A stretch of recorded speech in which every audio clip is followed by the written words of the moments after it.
I have a short update and have to point out before anything else, my voice is still a bit compromised, mostly because of these.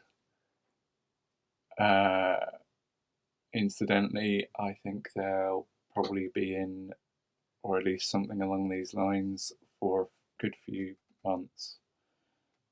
So there's an event in April that I've talked about. I've now set up a Facebook page, and it is the installation work that I'm going to be doing at this space, which will be open at the drill hall in Sandwich over April, uh, that I'm going to talk about today.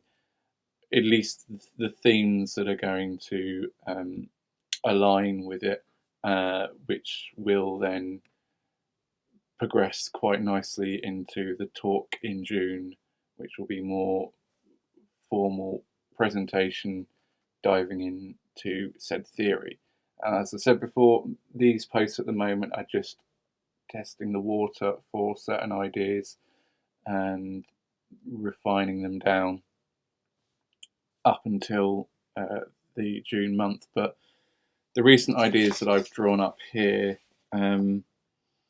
have related to my ongoing research in certain fields of health, biohacking, nutrition, which is something that particularly nutrition has been engaging me from my own personal endeavours to rectify health issues and improve things there. But it's all kind of broadening out into a bigger spectrum of clinical subjects that is beginning to bridge itself with points I've talked about in my art theory before, um, and will become more conducive as those two things progress, particularly with this project that for April, which I'm really excited about actually.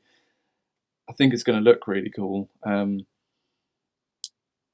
Progressing from the same kind of vague but common ideas that seem to be noticeable in my ongoing visual practice. But uh, yes, it's interesting how there is a bigger map starting to surface now, which has a kind of coherent thread between all of that and the things that I talked about during my MA in the essays I wrote there about binary forms and potential mechanics of the world or perceived reality and all of that, with a long running kind of fascination in subjects of health and human vitality, particularly the means in which a person has to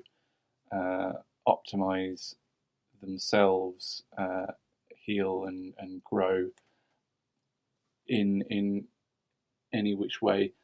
But yeah, there's a whole other ramble attached to that. The point is, it all seems to be coming to some kind of coherent umbrella now of theory and practical outcomes, that we can drive forward with here. To start with, um, I've I'm currently, after finishing a couple of books somewhat related to the subject of certain nutrient deficiencies, their relationship to uh, mental conditions and the methods of rectifying certain mental conditions by fine tuning such things. There's been a bit of a, for reasons I've already said, focal point on the nutritional side of things, and that might escalate in some interesting way. But I was doing this. I'm currently doing one of a few short online courses to uh, top up my base knowledge on a couple of these subjects, so I can then choose a more qualified route to pursue after that point. At the moment, there's one in biohacking. Biohacking is kind of a shorthand term for what I was just kind of talking about, really, means and methods of optimizing or cultivating oneself, I suppose. It tends to have a focal point on the association between micronutrients and neurological processes, but inevitably it all encompasses all the physical matters as well. And I've already experienced a lot of very significant changes to my own day-to-day mental health and well-being, and kind of basic outlook and mood from simple changes I've made in what I eat, and occasionally what's it called, some natural supplements, but I won't get into my own endeavours there. Just to say something that I've from this biohacking course, I've become a bit more aware about the architecture of a neuron, and the whole neurosynaptic process, particularly the process of an action potential. And this is where one of the three key points here that I think are going to have an interesting role in tying this all together a bit tighter. A term called action potential in relation to the brain, the passage of neurotransmitters through all of these various junctions, and how that reflects the process, how that reflects the processing of imagery. That's what I'm interested in, how that process reflects the process of imagery in terms of what imagery we create or consume, experience and perceive and whatever. And so in this case, how my imagery reflects that process. Second key point, potential alignment between the previous binary approximations theme, which was the big thing that I kept thinking about from the MA work. And so, yeah, the thought of approximations in binary forms to the fabric of life. And I reference as one kind of potential example to that digital physics and philosophy, the theory that on a very micro level, when you take a very close look at the whole fabric of the universe, it's some kind of just assortment of an equivalent of ones and zeros, and this is all potentially some kind of computation. Whether or not that's true, the kind of the general discussions that work around that sparked a lot of interest for me in terms of analog versus digital in a philosophical sense, I suppose.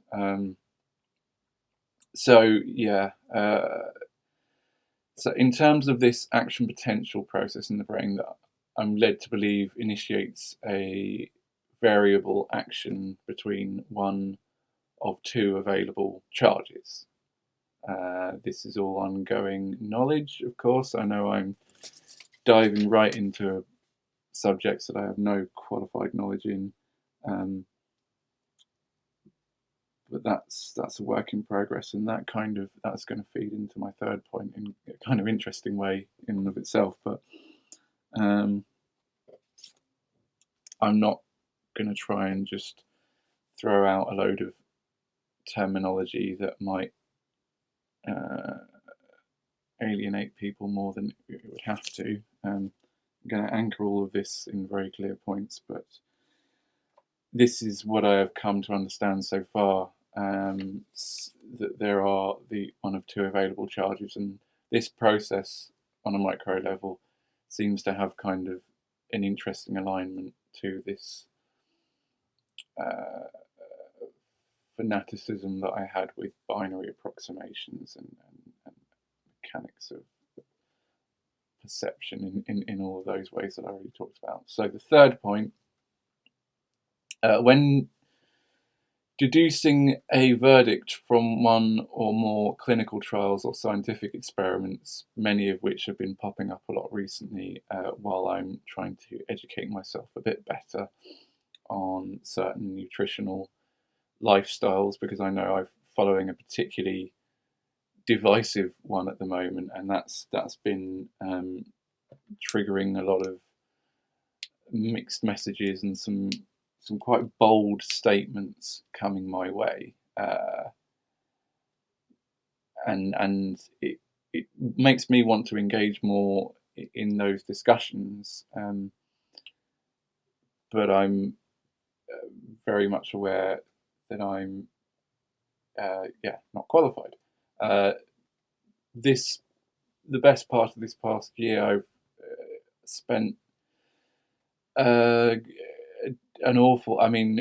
really quite noteworthy amount of time reading books, online articles, relevant scientific studies, clinical trials, and things referenced in said things, along with this current biohacking course, which covers a lot of groundwork in nutrition as well. And I am that kind of process isn't likely to finish anytime soon. I follow some of the key kind of nutritional debates quite keenly online, between various experts, but the point I'm making here to that is I'm becoming more aware of the common obstacle of confounding variables at every junction. And I say all this while I'm just trying to find a satisfying basis for the choices that I make, lifestyle choices that I make. While I'm searching for answers to my own nutritional questions, I'm thinking about a means to evoke a sense of navigation of potentially confounding variables. And it's that confounding variables thing that keeps coming up as I'm trying to unpack the